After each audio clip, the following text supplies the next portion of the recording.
बिस्मिल्लाहिर्रहमानिर्रहीम अस्सलाम वालेकुम। इस वीडियो में हम सेल्स टैक्स में जो चेंजेस हैं सितंबर 2022 की अटैम्प्ट के बाद उनके ऊपर डिस्कशन करेंगे। So there be three documents I be referring to. एक तो ये नोट्स हैं जिससे आप फेमिलियर हैं, ये सितंबर 2022 वाले ही हैं, अभी इसको हमने अपडेट नहीं किया। सेकंड डॉक्यूमेंट जो हम रेफ़र करेंगे that is sales tax act, और ये वो एक्ट है जो कि जून 2022 में अपडेट हो चुका हुआ है, यानी बिल्कुल अपडेटेड वर्जन है। और जो थर्ड डॉक्यूमेंट जिसकी हमें ज़रूरत पड़ेगी वो भी सेल्स टैक्स एक्ट ही है, लेकिन ये जून 2021 यानी एक साल पुराना वाला एक्ट है। सो इसकी भी हमें ज़रूरत पड़ेगी, क्योंकि अगर हमने कहीं पे देखना हो कि पिछली प्रोविजन क्या थी और अब क्या हो चुकी है, तो हम वो फिर एक्ट को कंपेयर करके देख लेंगे। So let's start with our notes कि हमारे इन नोट्स के अंदर कहाँ कहाँ पे चेंजेस आ चुकी हुई हैं। सो सेल्स टैक्स लॉ में हमने एक आइटम पढ़ा हुआ है दैट इज़ के विच इनपुट इज़ एडजस्टेबल। कौन कौन से इनपुट्स हैं जो हमें सेल्स टैक्स लॉ इजाज़त देता है कि आप उसको एडजस्ट कर सकते हो, यानी कि अपने आउटपुट टैक्स में से माइनस कर सकते हो। सो इसमें जो चेंज है वो ये है,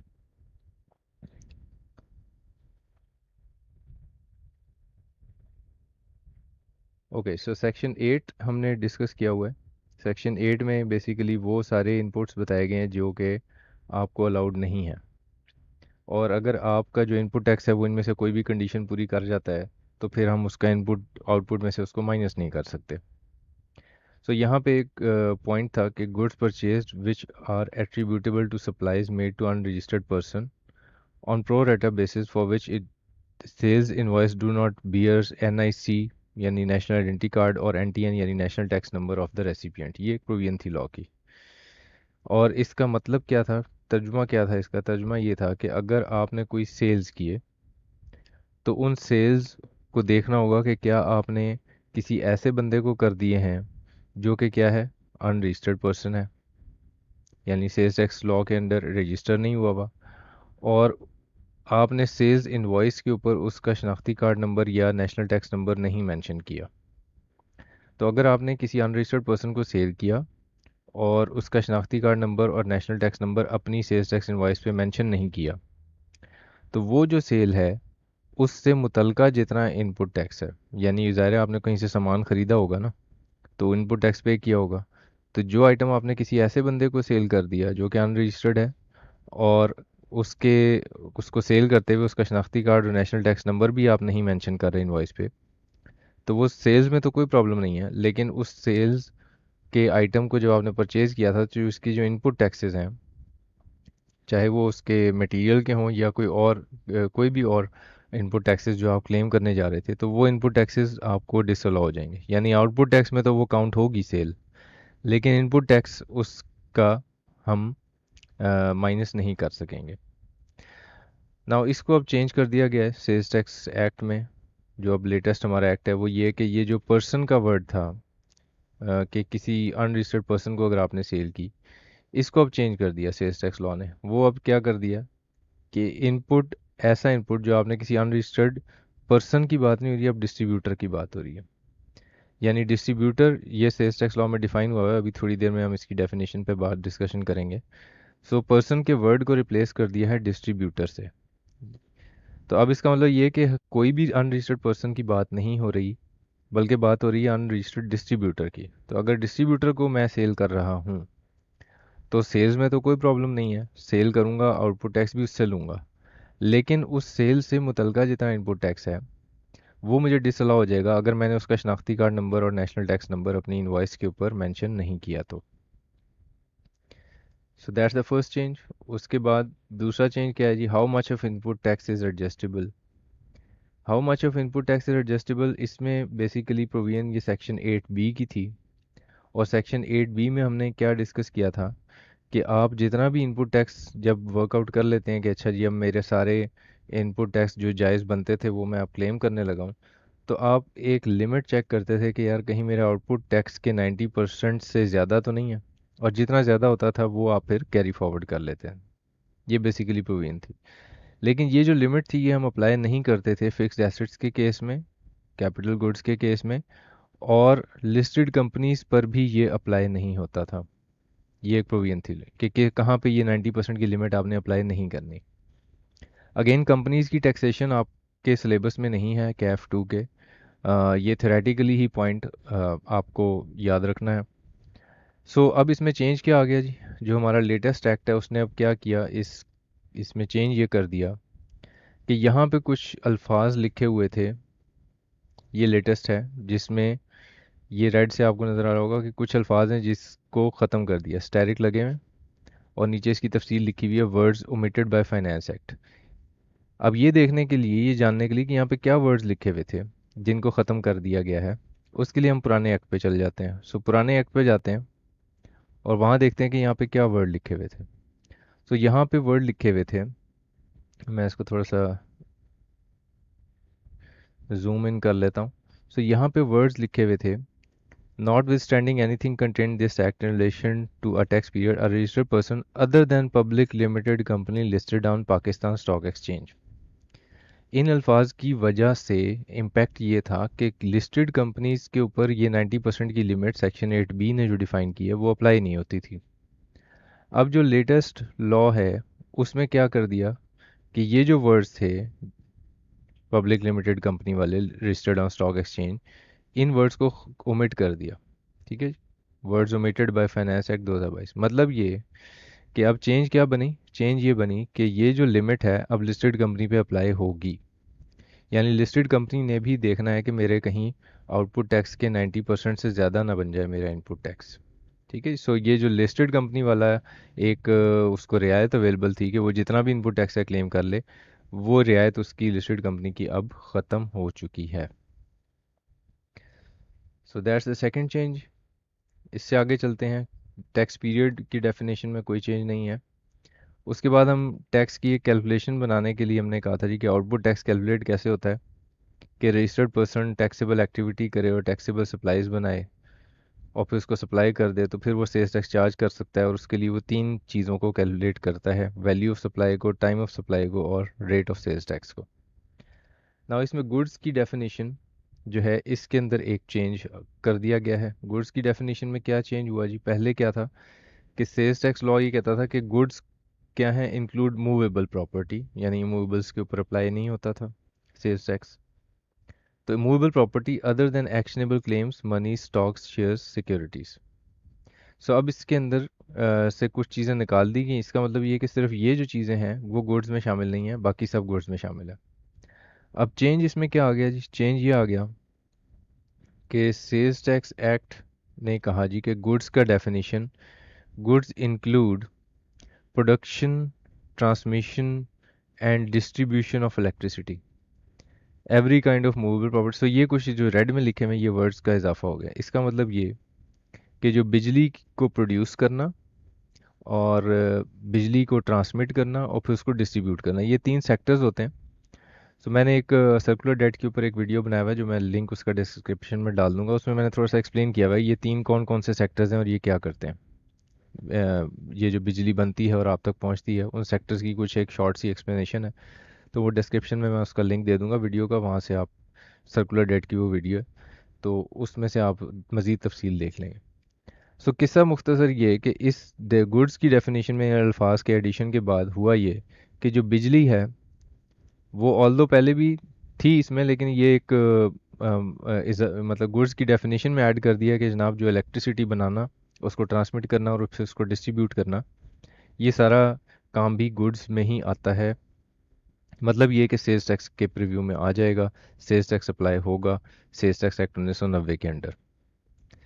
फिर सप्लाई की जो डेफिनेशन है उसमें भी एक चेंज है। सप्लाई की डेफिनेशन में क्या चेंज है जी, वो भी हम देख लेते हैं कि सप्लाई का जो डेफिनेशन है, is the definition of supply. Supply का जो डेफिनेशन है उसमें क्या चेंज कर दिया, उसमें चेंज ये कर दिया कि यहाँ पे सप्लाई की डेफिनेशन में production, transmission, distribution of electricity.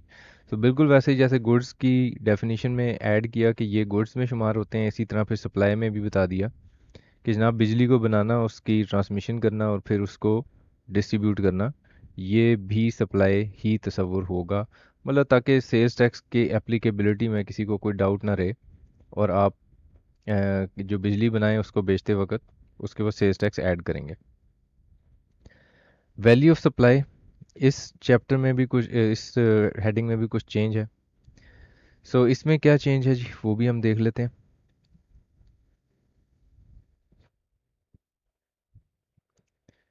Okay, सो यहाँ पे एक एक्सप्लेनेशन ऐड की गई है, और वो एक्सप्लेनेशन क्या है, वो एक्सप्लेनेशन ये है: It is clarified that value of supply does not include amount of subsidy provided by federal government or provincial government to electricity consumers and has never been charged to tax under the act.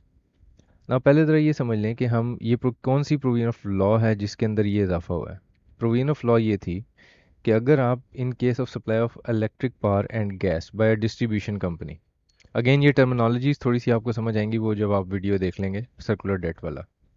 So distribution company जिस वक्त अपना bill बनाएगी बिजली का, जो कि सारिफ तक पहुंचता है बिजली का बिल, तो उसमें total amount build including price of electricity, natural gas, चाहे वो गैस का बिल है चाहे बिजली का बिल है, एज द केस में be, charges, rents, commission, all duties, taxes, provincial, federal, excluding amount of late payment surcharge and amount of sales tax.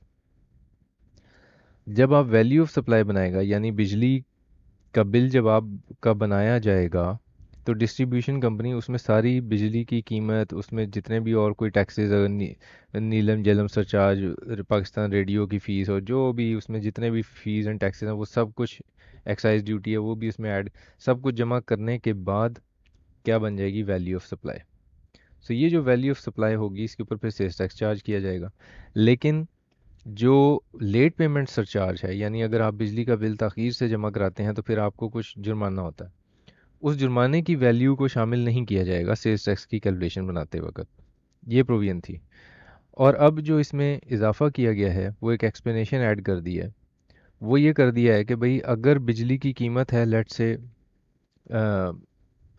35 रुपये एक यूनिट का, लेकिन हुकूमत पाकिस्तान ने उस पर सब्सिडी दे दी, और सब्सिडी देने के बाद जो है वो लेट से 10 रुपये सब्सिडी दे दी। सब्सिडी का मतलब ये भी अगेन उसी वीडियो में आपको ये समझ आ जाएगी सब्सिडी वाला मामला। तो अब इसका मतलब ये कि सारिफ को जो यूनिट चार्ज होगा वो तो 25 रुपये का होगा, क्योंकि 35 रुपये उसकी एक्चुअल कॉस्ट थी, लेकिन 25 रुपये उसको चार्ज हो रहे हैं। तो अब इसमें ये क्लैरिफाई कर दिया है सेल्स टैक्स लॉ ने कि जनाब वो जो हुकूमत दे रही है ना 10 रुपये, वो वैल्यू ऑफ सप्लाई में आपने शामिल नहीं करना। यानी अब आपने सेल्स टैक्स जो शामिल कर, जो कैलकुलेट करना है वो 25 पे किया जाएगा, वो 35 पे नहीं किया जाएगा। बिजली की कीमत बेशक 35 रुपये है, लेकिन चूंकि बिल आप जो बना रहे हैं वो तो 25 पे बना रहे हैं और 10 रुपये हुकूमत दे रही है उसमें, तो इसलिए जो सेल्स टैक्स चार्ज किया जाएगा उसके ऊपर एक क्लैरिफिकेशन ऐड कर दी है कि जो सब्सिडी की हुकूमत देगी वो बिजली की कीमत में शामिल नहीं करनी है आपने जब आपने सेल्स टैक्स चार्ज करना है। सो दैट्स द एक्सप्लेनेशन। अगेन इसका भी इम्पैक्ट थेरेटिकल ही होगा, कैफ लेवल के ऊपर थेरेटिकली ही पूछा जा सकता है। Rate of sales tax. अच्छा जी, रेट ऑफ सेल्स टैक्स में क्या चेंजेस हैं? रेट ऑफ सेल्स टैक्स जो है वो सारे बताए गए हैं स्कोप ऑफ टैक्स यानी सेक्शन 3 में। सेक्शन 3 में एक प्रोविजन है, और वो प्रोविजन क्या थी कि फर्दर टैक्स चार्ज कर दो हर उस बंदे को जो, अगर आप सेल करते हो और वो अनरजिस्टर्ड पर्सन है, अगर वो अनरजिस्टर्ड पर्सन है तो उसको एक फर्दर टैक्स चार्ज कर दो 3% का। ये एज इट इज़ हमने गवर्नमेंट को देना होता है, इसके अंदर कोई इनपुट टैक्स की एडजस्टमेंट नहीं की जाती। सो ये जो 3% फर्दर टैक्स है, इससे मुतल्लिक सेल्स टैक्स लॉ में एक इजाफा कर दिया गया, और वो ये कर दिया गया कि subject to the provision of sub section 6, ये लॉ की लैंग्वेज थोड़ी सी डिफ़िकल्ट आपको लग सकती है, और and notification issued thereunder where taxable supplies are made to a person who has not obtain registration number, यानी कि वो अनरजिस्टर्ड पर्सन है, और he is not an active tax payer. अगर उसने रजिस्ट्रेशन नंबर हासिल नहीं किया तो इसका मतलब अनरजिस्टर्ड पर्सन हो गया। अब जब आप रजिस्टर हो जाते हैं ना, तो आप रजिस्टर्ड पर्सन कहलाते हैं। उसके बाद एफबीआर एक लिस्ट मेंटेन करता है, अगर आप उस एक्टिव टैक्स पेयर की एक डेफिनेशन है लॉ में, जिसमें one of the thing is कि आपने इनकम टैक्स की रिटर्न फाइल की हो, और सेल्स टैक्स लॉ के केस में आपने एटलीस्ट पिछले कंजेक्टिव 2 मंथ्स की सेल्स टैक्स रिटर्न मिस ना की हो, तो आप एक्टिव टैक्स पेयर लिस्ट में नज़र आना शुरू हो जाते हैं। ये एफबीआर की वेबसाइट पे लिस्ट अवेलेबल होती है। तो अब इसमें एक इजाफा ये कर दिया है कि अच्छा आप लोग रजिस्टर तो हो जाते हैं और 3% फर्दर टैक्स से भी बच जाते हैं, लेकिन उसके बाद अपनी सेल्स टैक्स की लाइबिलिटीज़ यानी रिटर्न फाइलिंग वगैरह नहीं कर रहे होते। तो अब यहाँ पे इसमें एक इजाफा ये कर दिया कि अगर वो रजिस्टर्ड है और एक्टिव टैक्स पेयर लिस्ट में भी नहीं आ रहा, तो भी उसको आप फर्दर टैक्स चार्ज कर देंगे। सो इसमें इजाफा क्या हो जाएगा, अनरजिस्टर्ड पर्सन, या फिर अगर वो एक्टिव टैक्स पेयर लिस्ट में नज़र नहीं आ रहा वो पर्सन, तो भी उसको फर्दर टैक्स चार्ज किया जाएगा, बेशक वो सेल्स टैक्स लॉ के अंडर रजिस्टर हुआ हुआ भी हो। सेकंड जो इसमें इसी स्कोप ऑफ टैक्स में जो चेंज है वो ये कि 11th स्केड्यूल है एक सेल्स टैक्स एक्ट का, जो ये बताता है कि सेल्स टैक्स विदहोल्डिंग प्रोविजंस क्या होंगी। विदहोल्डिंग प्रोविजन ये है कि लेट्स से मैंने आपको सेल किया 100 रुपये का, उस पर मैं आपको 17% सेल्स टैक्स चार्ज करूंगा। तो जब आप मुझे इस 117 की पेमेंट करने लगेंगे, तो आपने वो जो 17 का सेल्स टैक्स है उसमें से कुछ विदहोल्ड करना है। वो कितनी अमाउंट विदहोल्ड करनी है, किससे नहीं करनी, किससे कितनी करनी है, वो सारी बातें 11th स्केड्यूल में लिखी हुई हैं। अब ये जो 11th स्केड्यूल में लिखी हुई हैं बातें, ये विदहोल्डिंग टैक्स की जो प्रोविजन है, ये कैलकुलेट कैसे होता है, ये कैफ के सिलेबस में नहीं है, कैफ 2 के। लेकिन ये सेक्शन 3 तो सिलेबस में है, इसको हम पढ़ लेते हैं कि इसमें इसमें क्या इजाफा किया गया है। इसमें इजाफा ये किया गया है कि अब प्रॉब्लम ये होती थी सर्विस प्रोवाइडर्स को कि अगर आप सर्विस प्रोवाइडर हैं तो आप सेल्स टैक्स ऐड करके एक बंदे को इनवॉइस भेज देते हैं। अब वो बंदा जो है वो क्योंकि सर्विसेज का सेल्स टैक्स प्रोविंसेस के पास है, तो प्रोविंसेस के भी अपने विदहोल्डिंग के रूल्स हैं, वो आप सी ए फाइनल में सी फैप में जाके देख उसको हम देखेंगे, वो उस वक्त वो आपके सिलेबस में भी होंगे।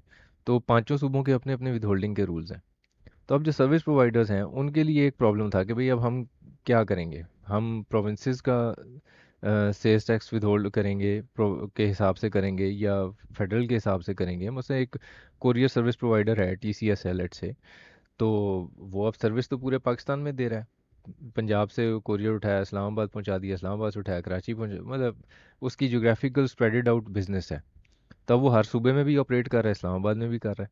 तो अब यहाँ पे एक ये जो सब सेक्शन 7 था जिसमें 11 स्केड्यूल की बात हुई थी, यहाँ पे सेल्स टैक्स लॉ ने ये एक वजाहत दे दी कि the tax shall be withheld at the rate specified in 11 schedule. ये तो पहले भी लिखा हुआ था, बाय एनी पर्सन और class of person being purchaser of goods or services other than services liable to pay sales tax under provincial enactment as withholding so अगर provinces के प्रव्यू में कोई सर्विस आती है तो फिर उसके ऊपर आप 11 स्केड्यूल के मुताबिक सेल्स टैक्स विदहोल्ड ना करें, बल्कि उन सर्विसेज के ऊपर उसी तरह से सेल्स टैक्स विदहोल्ड करें जैसे कि उस सूबे के कानून के मुताबिक है जिस सूबे का आप सेल्स टैक्स चार्ज कर रहे हैं।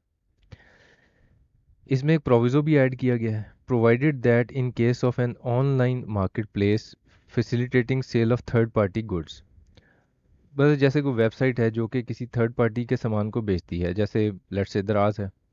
अब आप कोई सामान खरीदते हो, वो किसी सप्लायर ने अपना इश्तिहार वहाँ पे लगाया हुआ है कि मेरी ये प्रोडक्ट है, सप्लाई भी वही करता है। दराज बेसिकली एक ऑनलाइन मार्केट प्लेस है जो कि फैसिलिटेट करी थर्ड पार्टी गुड्स को।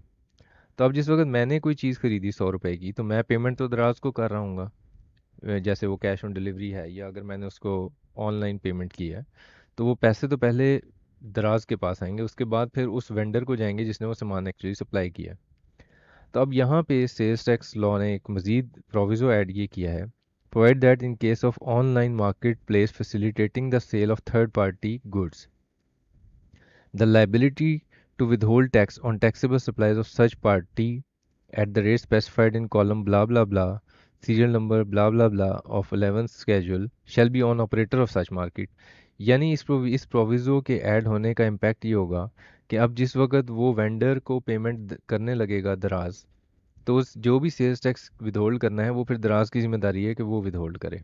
ठीक है, क्योंकि ज़ाहिर है हम तो हाँ, जब सामान लेंगे कैश ऑन डिलीवरी पे या किसी भी मोड से ऑनलाइन पेमेंट करके, तो हम तो पूरी पेमेंट कर देंगे दराज को। अब दराज की जिम्मेदारी है कि वो फिर जो सेल्स टैक्स विदहोल्ड करना है वो करके तो फिर उस वेंडर को पेमेंट करे। सो ये 11 स्केड्यूल की में चेंज आ गई। Next is about retailers. Retailers के केस में अ, इसको थोड़ा सा हम अपने पेंसिल वर्क से पहले रिटेलर का सिनेरियो थोड़ा सा समझ लेते हैं कि रिटेलर के केस में क्या होता है। रिटेलर के केस में let's do some pencil work on this.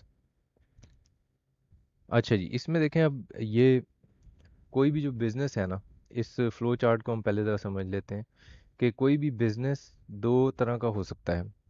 यानी सप्लाई ऑफ गुड्स या प्रोविजन ऑफ सर्विसेज, या तो आप सर्विस प्रोवाइडर होंगे या कोई सामान बेचते होंगे। जो सामान बेचने वाला बिजनेस है वो दो तरह का हो सकता है, या तो मैन्युफैक्चर या फिर ट्रेड। ट्रेड का मतलब ये कि आप सामान खरीदते हैं और एज इट इज़ बेच देते हैं। मैन्युफैक्चर का मतलब रॉ मटेरियल खरीदते हैं और उससे कोई फिनिश प्रोडक्ट बना लेते हैं। अब जो ट्रेड है वो तीन किस्म की हो सकती है जो लॉ ने जैसे बताया हुआ है। जैसे मैं अभी थोड़ी देर पहले कह रहा था कि डिस्ट्रीब्यूटर की डेफिनेशन अभी हम डिस्कस करेंगे। सो ट्रेडर वो डिस्ट्रीब्यूटर भी हो सकता है, होलसेलर भी और रिटेलर भी।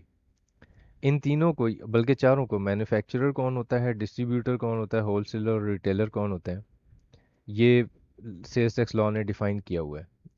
सो मैंने इनकी डेफिनेशंस को यहाँ पे लिंक किया हुआ है कि बेसिकली मैन्युफैक्चरर जो है वो क्या है। आप वीडियो को पॉज करके इसको पढ़ सकते हैं। This is straight from the ordinance, ordinance से ही मैंने ये ली है डेफिनेशन में, मैंने कुछ भी खुद जमा तफरीक नहीं किया।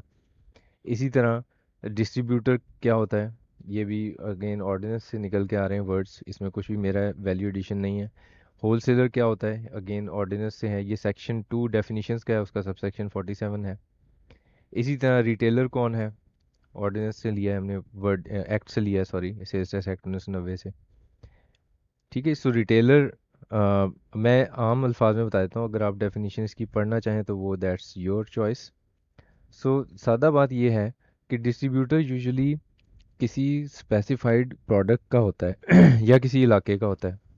मसलन आप कोई बेवरेजेस कंपनी है, कोका कोला ये या पेप्सी कहता है जी कि ये रावलपिंडी या कराची के फ़लाने इलाके के लिए ये फ़लाँ बंदा है, मैं इसी को सामान बेचूंगा, यही आगे सेल करेगा, रिटेलर को देगा या होलसेलर को देगा। होलसेलर किसी एक प्रोडक्ट पे कन्फाइंड नहीं होता, इसके पास पोर्टफोलियो होता है, बहुत सारी चीज़ें रख सकता है। सो जो आप समझें कि जो मेन डिफरेंस है, we can say that exist between distributor and a wholesaler is कि ये कन्फाइंड होता है किसी एक सप्लायर प्रोडक्ट के साथ, ये कन्फाइंड नहीं होता, ये कुछ भी बेच रहा है लेकिन थोक पे ख़रीदता है। रिटेलर वो है फिर जो एंड में कंज्यूमर को बेचता है सामान। ठीक है। अब जो रिटेलर है उसका प्रॉब्लम ये है कि इस पूरी सप्लाई चेन में, यानी कोई सामान इंपोर्ट होकर रिटेलर तक पहुंचा, कोई पाकिस्तान में मैन्युफैक्चर होकर पहुंचा या किसी भी रास्ते से रिटेलर तक पहुंचा, रिटेलर वो सबसे बड़ा सेगमेंट है जो टैक्स नेट में नहीं है। It is not in tax net. और ये इनकम तो अर्न कर रहे हैं और इनकम भी ऐसी है जो टैक्सेबल इनकम है, तो ये टैक्स नेट में नहीं आ रहे, यानी कि रिटर्न फाइल नहीं कर रहे। अब रिटेलर के ऊपर थोड़ा सा जूम इन किया गया लॉ में कि भाई कुछ रिटेलर ऐसे हैं कि जो कि छोटे दुकानदार हैं और कुछ रिटेलर ऐसे हैं कि जो कि बड़े दुकानदार हैं। सो जो रिटेलर थे उनमें दो कबीले बना दिए सेल्स टैक्स लॉ ने, एक को बोला जी टीयर 1 रिटेलर होगा और दूसरे को बोला ये अदर्स हैं। ये जो टीयर 1 रिटेलर हैं, it's actually a big fish which is visible in the ocean. So tier 1 retailer को सेल्स टैक्स लॉ ने डिफाइन किया कि अच्छा ये कौन लोग होते हैं भाई। सो ये सेल्स टैक्स लॉ ने again, it's the definition from section 2 sub section 43A, कि अगर आप इसको पढ़ेंगे तो आपको ये डेफिनेशन आप पढ़ेंगे तो आपको आइडिया हो जाएगा कि ये एक बड़ा रिटेल का बिजनेस है। ठीक है जी। और सप्लाई चेन होती है पूरी, एक बड़ा डिपार्टमेंटल स्टोर है जिसकी बात हो रही है, इसके पास पॉइंट ऑफ सेल यानी इंटीग्रेटेड सिस्टम होता है इसका, यानी इसने पॉइंट ऑफ सेल मशीन रखी हुई होती है जो स्कैन करके प्रोडक्ट को आपका बिल कंप्यूटर से निकाल के देते हैं, और फिर उसके बाद आई डेबिट या क्रेडिट कार्ड से आपसे पेमेंट वसूल कर लेते हैं या कैश में वसूल कर लेते हैं। फिर आपको बाकायदा एक इनवॉइस देते हैं जिसके ऊपर क्यूआर कोड वगैरह बना हुआ होता है। उस क्यूआर कोड को आप स्कैन करके एफबीआर की इनामी कुरानदाजी में शामिल हो सकते हैं। सो ये सारा इंटीग्रेटेड सिस्टम होता है। मकसद इसका ये होता है कि ये टीयर 1 रिटेलर अपनी सेल को छुपा नहीं सकता। और अब जो टीयर 1 रिटेलर है वो अगेन दो तरह के हैं। एक वो जिन्होंने अपने सिस्टम को इंटीग्रेट कर दिया एफबीआर के सिस्टम के साथ, यानी ये जब मैं जो ही मैं एक रिटेलर से जाके लेट से डबल रोटी ख़रीदता हूँ तो वो मुझे वो बिल देगा, फ़ौरन से वो मुझे जो बिल देगा वो रिपोर्ट हो जाएगा एफबीआर को, और एफबीआर के पास एक बाकायदा एक डेटाबेस बनी हुई है जिसमें ये इसकी सेल जमा होती जाएगी। तो ये अपनी सेल नहीं छुपा सकता है। सो टीयर 1 रिटेलर में इंटीग्रेटेड भी हो सकता है, यानी जिसने अपना सिस्टम इंटीग्रेट किया हुआ है एफबीआर के साथ, और अदर्स भी हो सकते हैं। और कुछ रिटेलर ऐसे हैं जो टीयर 1 की डेफिनेशन क्राइटेरियाज पूरे नहीं करते, तो फिर वो अदर्स में चले जाते हैं। अब मसला ये है कि ये छोटा बिजनेस है लेकिन ये तादाद में ज़्यादा है, ये बड़ा बिजनेस है लेकिन ये बिजनेस थोड़े हैं। तो इनको तो मैनेज इस तरह से किया जाता है कि इनकी तो सारे सिस्टम को इंटीग्रेट कर लो, या फिर इनको टीयर 1 रिटेलर ने पूरी अपनी सेल्स टैक्स की जिम्मेदारी पूरी करनी है, आउटपुट टैक्स का इनपुट टैक्स का हिसाब रखना है, एफबीआर को अपनी सेल्स टैक्स रिटर्न फाइल करनी है। ये तो समझो कि पूरी तरह से उसी तरह ही काम कर रहा होगा जैसे कोई मैन्युफैक्चरर या डिस्ट्रीब्यूटर अपने सेल्स टैक्स के हिसाब बनाकर एफबीआर को दे रहा है। लेकिन ये जो अदर्स हैं, ये छोटे छोटे रिटेल के दुकानें हैं, ज़्यादा बड़ा बिजनेस नहीं है। तो इसके लिए एफबीआर ने कहा जी कि हम इसका एक काम हल ये करते हैं कि इनका जो बिजली का बिल होगा ना, इलेक्ट्रिसिटी कनेक्शन, और वो इलेक्ट्रिसिटी कनेक्शन तीन तरह के होते हैं, डोमेस्टिक, कमर्शियल, इंडस्ट्रियल। यानी डोमेस्टिक वो जो घर पे घरेलू सारिफ के लिए है, इंडस्ट्रियल जो इंडस्ट्री के लिए है, कमर्शियल वो है जो कमर्शियल मीटर जिस जो इसके पास लगा हुआ है, प्लाजों पे लगा हुआ है, दुकानों में लगा हुआ है, मार्केट में लगा हुआ है। यूनिट का रेट का बेसिकली फ़र्क होता है। सो इलेक्ट्रिसिटी कनेक्शन जो कमर्शियल मीटर्स के पास लगा हुआ है, उसमें एक अमाउंट, फिक्स अमाउंट ऐड कर दी जाएगी, और वो फिक्स अमाउंट इसके बिजली के बिल में शामिल हो जाएगी। तो मतलब ये कि ये तो बिजली के बिल में कुछ अमाउंट है फिक्स जो ये पे करेगा, और इसकी सेल्स टैक्स की जिम्मेदारी भी पूरी हो गई, और इसकी इनकम टैक्स की जिम्मेदारी भी पूरी हो गई। कैसा मज़े हैं इसके। और ये बेचारा फंसा हुआ है, ये सारी की सारी अपनी रिटर्न फाइल, एक एक सेल रिपोर्ट करनी है इसने, इसने सारे आउटपुट के डिटेल बतानी है, इसने इनपुट की डिटेल बतानी है। So he is in hot waters as far as tax compliance is concerned, और ये अपनी ज़िंदगी मज़े में जी रहा है। सो ये एफबीआर ने एक समझे कि इनको टैक्स नेट में लाने के लिए एक आसानी दे दी कि आपकी ज़िंदगी आसान करते हैं, और अ, आप कुछ टैक्स अदा कर दें। जा सिमरन, जा जी ले अपनी जिंदगी, जा बेटा, जा।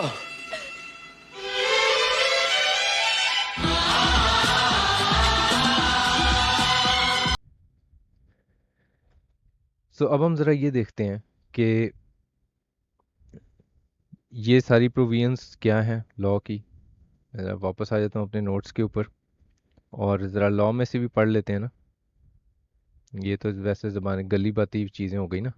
तो अब ज़रा हम पढ़ लेते हैं कि पहले क्या था कि retailer other than tier 1 retailer, ये पुरानी प्रोविजन मैं कह रहा हूँ, इसमें क्या करते थे आप कि इलेक्ट्रिसिटी बिल में देखा जाता था कि अच्छा 20,000 पर मंथ है तो 5% की अमाउंट सेल्स टैक्स की ऐड कर दो, और 20,000 से ज़्यादा है तो 7.5% ऐड कर दो। लेकिन अभी सेल्स टैक्स लॉ ने ये किया है कि इसमें एक चेंज कर दी, और चेंज ये रेट्स जो हैं ये चेंज कर दिए उन्होंने। वो रेट चेंज कर दिए हैं। ये रेट्स अगेन आप यहाँ से पढ़ के समझ सकते हैं, बहुत आसान अल्फाज में लिखा हुआ है कि वो 5%, 7.5% वाला मामला कोई नहीं है अब मामला क्या है, अब मामला ये है, ₹3,000 पर मंथ, यानी फिक्स आपने देना है 3,000 per month, where monthly bill amount does not exceed ₹30,000। अगर बिल 30,000 तक आता है तो 3,000 आपके बिल में ही लग के आ जाएगा, और वो आपका सेल्स टैक्स भी होगा। और अगर आपने वो सेल्स टैक्स अदा कर दिया तो फिर इनकम टैक्स भी आपका वही तस्वर किया जाएगा। मज़े। ₹5,000 per month, where monthly bill amount exceeds ₹30,000 but does not exceed 50,000, यानी 50,000 रुपये तक अगर है, 30,000 से ऊपर, 50,000 से कम, तो इसका मतलब ये है कि आप 5,000 फिक्स अमाउंट देंगे, 10,000 देंगे अगर 50,000 से ज़्यादा हो जाएगा बिल तो। सो एक फ़िक्स टैक्स रिजीम इसको आप बोल सकते हैं कि इसकी सेल्स टैक्स की भी और इनकम टैक्स की भी सारी लाइबिलिटीज़ पूरी हो जाती हैं।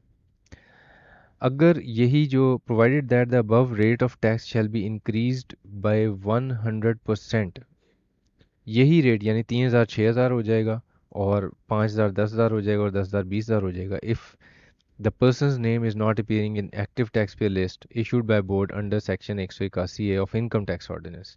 लेकिन ये ज़रूरी है कि आप इनकम टैक्स ऑर्डिनेंस के एक्टिव टैक्स पेयर लिस्ट में हो, यानी आप इनकम टैक्स की तो अपनी ज़िम्मेदारी पूरी करें ना, रिटर्न फाइल कर दें। टैक्स नहीं आपसे ज़्यादा इजाफी मांग रहे, आपको ये कह रहे हैं कि आप अपनी रिटर्न फाइल कर दें।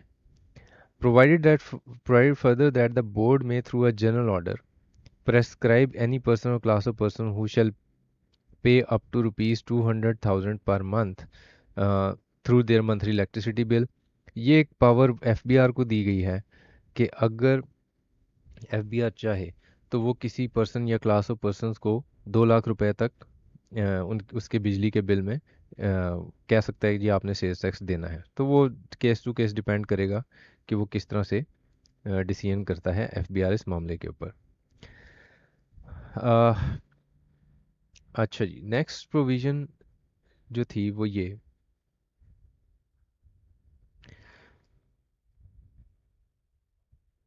एक नया सेक्शन ऐड किया गया है कि अगर, अब जाहिर सी बात है रिटेलर ये जो था other than tier one retailer, इसका तो अब सारा टैक्स किधर से कलेक्ट होना है, बिजली या गैस के बिल से।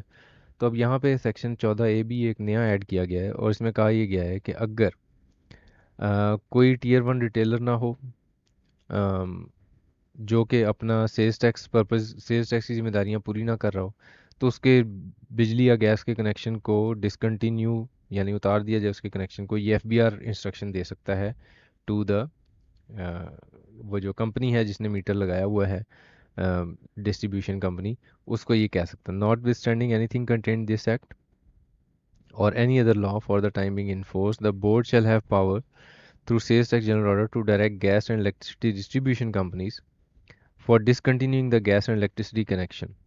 ठीक है, सो अब ये एक पावर भी है कि अच्छा अगर आप इतनी आसानी से भी टैक्स अदा नहीं करेंगे आसानी देने के बाद भी, तो फिर आपका कनेक्शन भी मुनक़ता किया जा सकता है। अच्छा जी, एक नया सब सेक्शन ऐड किया गया है and what this sub section says ये भी हम पढ़ लेते हैं।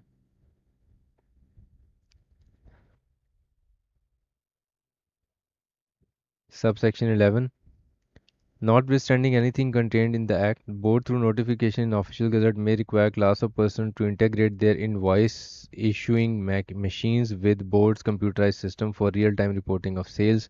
ये एक एफबीआर के पास पावर दी गई कि बोर्ड अगर चाहे तो एक नोटिफिकेशन निकाल के वो कह सकता है किसी क्लास ऑफ पर्सन्स को, फॉर एग्जांपल वो कहता है जी कि जो रेडीमेड गारमेंट सेल करते हैं, लेट्स से जे डॉट है, बोनांजा, सतरंगी है, खाड़ी है, इनके ये जो क्लास ऑफ पर्सन हैं जो कि स्टेज आउटलेट्स के ऊपर स्टेज गारमेंट सेल कर रहे हैं, तो ये अपना सिस्टम इंटीग्रेट करें, तो ये एफबीआर के पास ही पावर है। सो वो ये पावर इशू करेगा, तो फिर उसके बाद उनको जो भी वो इनवॉइस इशू किया करेंगे तो उनको अपनी सिस्टम को इंटीग्रेट करना है और वो एफबीआर को फ़ौरन रिपोर्ट हुआ करेगी सेल्स जो है।